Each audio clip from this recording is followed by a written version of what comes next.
The expectation your customers have of the experience that they're going to receive when they come into your dealership is probably not necessarily what you think their expectation is.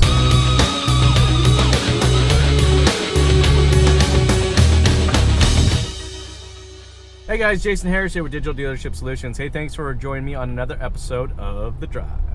Today, guys, we're going to talk about exceeding customers' expectations. But before we talk about exceeding customers' expectations, we actually need to understand what the customer expectation is. You have to look at how consumers' experience are in other retail places to understand what their expectation of you as a car dealership is going to be. So yeah, I mean, can you use the example of an automotive like Tesla? Can you use, the Apple Store? Can you use Amazon? Yes, you can use a lot of these different experiences, and there are going to be little nuances of each one of those experiences that your customer is going to expect. But at the end of the day, what really the core of all those different experiences out there is frictionless.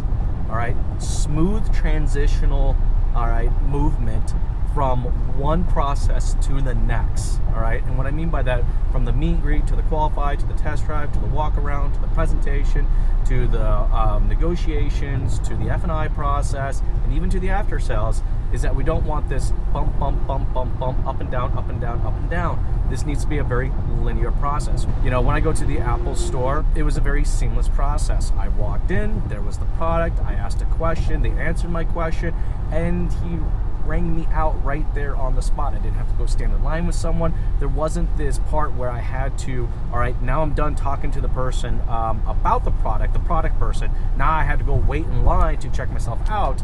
No, that wasn't the case. It was totally seamless. I'm not saying you guys need to run your stores like an Apple store, like that look, that feel, all that stuff. No, but what you guys do need to do is you need to create a seamless effort from one process to the next. That is actually what your customer expects. Now that's the expectation of the customer, how do we exceed that expectation, right? Well, that's what you guys need to figure this one out kind of a little bit on your own. To be able to exceed someone's expectation of what the user experience is going to be, first you need to know how you're going to define out that user experience and that linear process and the transition from process to process to process. But then you guys need to throw your own flair into that. What do you guys stand for? That right there, that little part's going to help you exceed what the expectation is. The expectation is a baseline being the smoothness from process to process to process, right? The exceeding the expectation is that little custom element that really you guys tie in.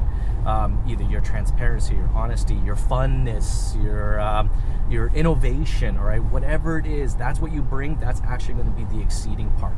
But I think it's something you guys really need to think about.